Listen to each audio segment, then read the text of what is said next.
The line makes it clear that they did better than silver. It dropped a lot, but in 30 minutes it rose again, and gold gained back about half of what it lost. That was partly to blame.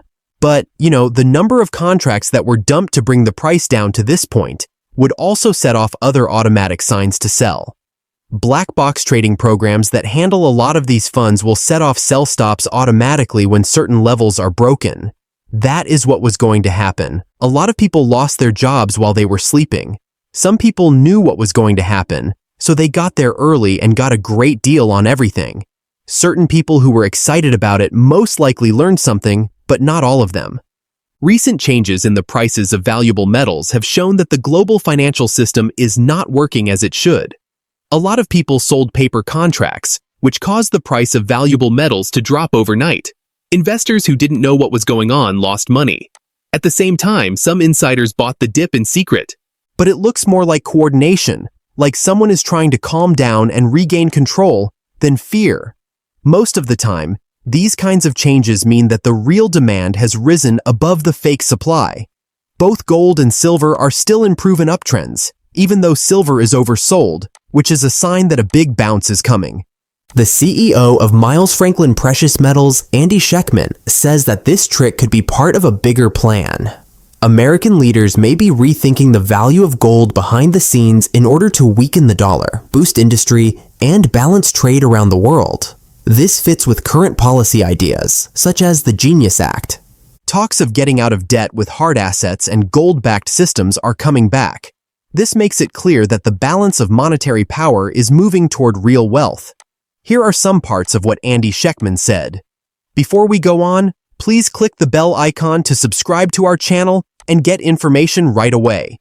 Thank you and have fun with the movie. Trying to lower the price of paper? To keep themselves safe? To take care of their jobs? There are a million possible reasons for it. But the how it happened is more important to me than the why it happened. This is also something that wouldn't have been done the way it was if any of these people wanted to do things the right way. It was done to make people nervous about the market. And it might have been to the big investment. I was in Aruba for 8 days not long ago. I only saw the ocean for 30 minutes at a time. Since we were working non-stop, business has been going very quickly. This is beginning to get the attention of the people and the mainstream. Perhaps they didn't want to see that. Now this was in a flush. However, you could say that a flush was bound to happen after 9 weeks of going straight up and moving in a way that scared a lot of people. This is something I've never seen before. But to answer your question, gold is not stretched like it was in late August. This is a good sign. Not quite yet, but it's not overdone either.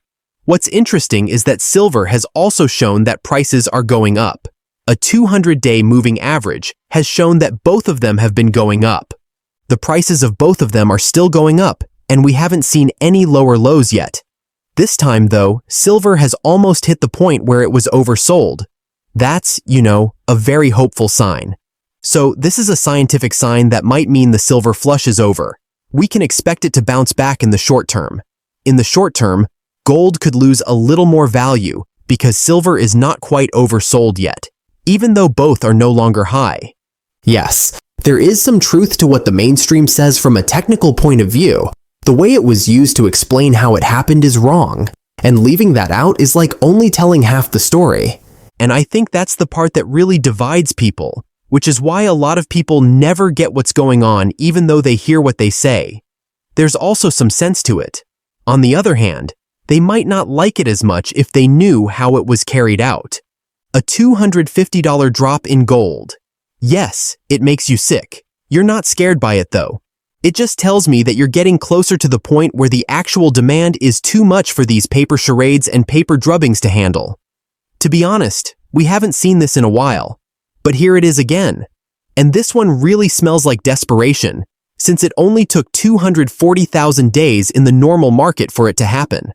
Okay, I guess that's pretty much the case. This is what they will do, whether it's Tether issuing stablecoins or someone else. The interest that is earned on those treasuries will be put into more treasuries to drive down interest rates and into metals like gold to keep the dollar's value going down. Like Bitcoin, to get rid of the debt, the price of Bitcoin might have to go through the roof. I really do think that. On the other hand, I think Secretary Bessent is involved in the huge number of packages that are going into the COMEX market while no one talks about who is buying it. The Exchange Stabilization Fund is run by the Secretary. If it were for national security and part of a bigger plan, it wouldn't need to be reported there. Congress wouldn't have to agree with you. I think it's too much like chance. While Secretary Bessent says he wants to be a part of a monetary system, which I believe is the stablecoin line, or the brilliant idea that he wants to remonetize the asset side of the balance sheet, President Trump says he who has the gold makes the rules. I find this ironic. As we've talked about for a long time, both you and I have talked to Judy and Shelton. She told us that he plans to use gold to back up the back end of the bond market. My main point is that gold will be revalued higher, and it will do so whether it happens naturally for a long time, as Luke Groman says, or because the head guy at Jeffrey says that 6,600 is their next goal. They will then revalue it from a higher level. It's not to get gold hires to make the dollar worth less. And I just think that this is the plan. To let gold go up. To make the dollar less valuable. To make. This could happen naturally or artificially, including with Tether. In effect, that's a big part of the Mar-a-Lago Accord. Trump's assistant Stephen Mirren is now taking over the open position at the Fed to make manufacturing more appealing. And if we do what Judy says and back the long end of the Treasury market with gold, you can bring back production with no upfront costs.